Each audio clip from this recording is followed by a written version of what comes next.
I'm Morgan. Today is the very first day of May in this wonderful year of 1960. You've missed a lot while you were sleeping, but we are here to catch you up.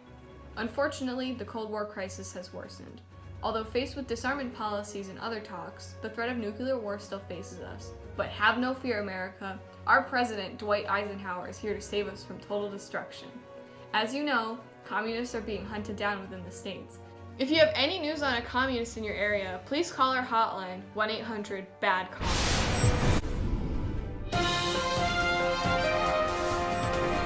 We have just received information about a U-2 spy plane being shot down by the USSR. We don't know much now, but we have sent 2 newscasters to try and interview the president and the communist dictator, Nikita Khrushchev. As soon as we know anything more, we'll let you know more information as soon as possible.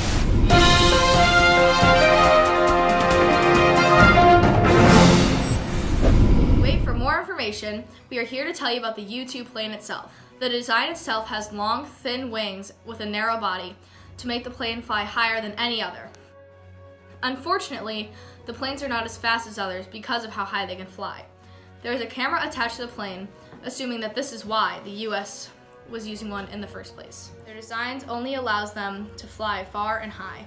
Although they knew about the spy planes, they did not know how high they could fly. This remains a mystery.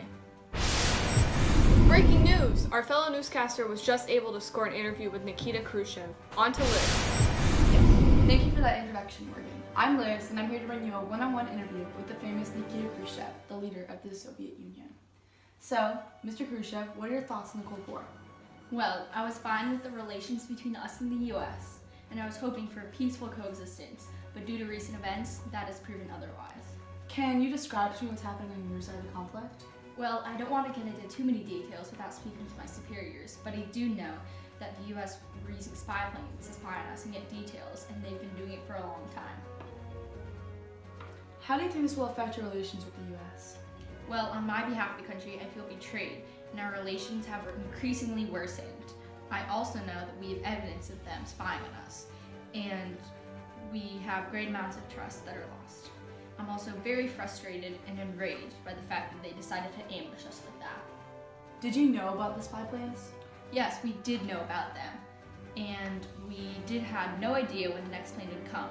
The planes had showed up on our radar a few times, and now we built a weapon that was able to shoot one of them down. The US thought their planes were unreachable, but we had other plans. How do you think this will have a long-term effect on the Cold War? I cannot say how this will affect our summit in meetings to come, but I can say that this will derail the peace talks. And I know the US will never stop using these planes, so there are no longer any hopes to regain the trust. Thank you for your time.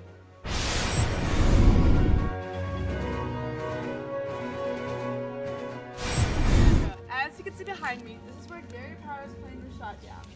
If you look further in the distance, that is where he parachuted down. And whether or not the alleged camera has been found, it is still not known to the US or the Soviet Union. And if you take even a closer look, you can see all the different parts of the plane. It is completely destroyed because of the missile that shot down the plane. Unfortunately, his whereabouts still remain unknown to the US. And he wasn't supposed to have parachuted down. This is breaking news. We have just found this out a couple minutes ago. He was supposed to take a pill, but he decided not to end his life and instead he parachuted down. Our hearts are with his family and friends in hopes that we find where he truly is. Here, we have Gary Powers Jr., the son of Francis Gary Powers. So, what did you think of your dad's book about his experience? I thought it was really well written, and I remember asking a lot of questions, but I was also young at the time, so I didn't really know that not everyone's dad was involved in the spy trade. Okay, what happened to your dad when he was in Russia? Well, he never really liked to talk about it, but I always asked questions so he would answer. He refused to denounce America, and he wasn't put through physical torture, but it was a lot of mental stuff, and he refused to give any information about anything involving America. Okay, how would you like your dad to be remembered? My dad was a hero. No other word could ever describe him. Even though he faced life-threatening situations repeatedly, he never gave in. And he protected America even when he wasn't here. He was not a coward. He was not a traitor. He was my dad. Thank you for your And on to Liz in the Soviet Union, where she will try to score some interviews on the streets. Thank you, Lily, for that introduction. I'm Liz, and I'm coming to you live from the streets of Moscow to listen to people's views on the U-2 spy plane incident that has just occurred. Excuse me, ma'am, what's your name? Hi, my name is Tanya. Hi, Tanya. What are your views on the U-2 spy plane incident? The spy plane has created a lot of havoc in Russia. Everyone is very frightened. I don't think our relations with the U.S. will ever be the same. Thank you for your time, Tanya. Hello, sir. What's your name? My name is Vaughn. Hi, Vaughn. What are your views on the Cold War tensions and the plane that was just shot down? Well, I certainly don't like other countries sneaking around the Soviet Union, especially not the U.S. This shows the Soviets that the U.S. cannot be trusted. Thank you for your time, Vaughn. Now let's transfer back to America and hear what the Americans had to say about the incident that has just occurred. Thank you, Liz, for that amazing introduction. We're back in America to see the people's perspectives on what they thought about the spy plane. Excuse me, ma'am. What is your name? Oh, hello. My name is April. Hello, April.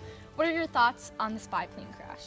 Well, I can really see why the Soviets would be angry. The U.S. really should not have been over there. However, the Soviets wouldn't be so angry if they weren't hiding anything, and that really worries me. What do you think they have to hide? I'm not sure, but I know that it's no good. Thank you for your time, April. Excuse me, ma'am. What is your name? Hi, I'm Jilly. Hi, Jilly. Did you know about the spy plane? No, I don't think anybody did. Well, I mean, obviously, because it was a secret. And I don't know why everyone is in such a panic, because we never harmed anyone. The Soviets almost killed one of us when they shot us down. The Soviets just aren't being very trustworthy. Thank you for your time. Due to this incident, Americans were forced to admit that they, the CIA, had been flying secret spy missions over the USSR for years. It created tensions between the Soviets and the US during the Cold War.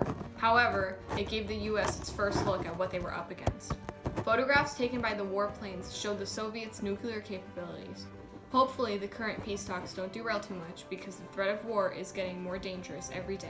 On that note, thank you for tuning in, America. We will be back tomorrow with more groundbreaking.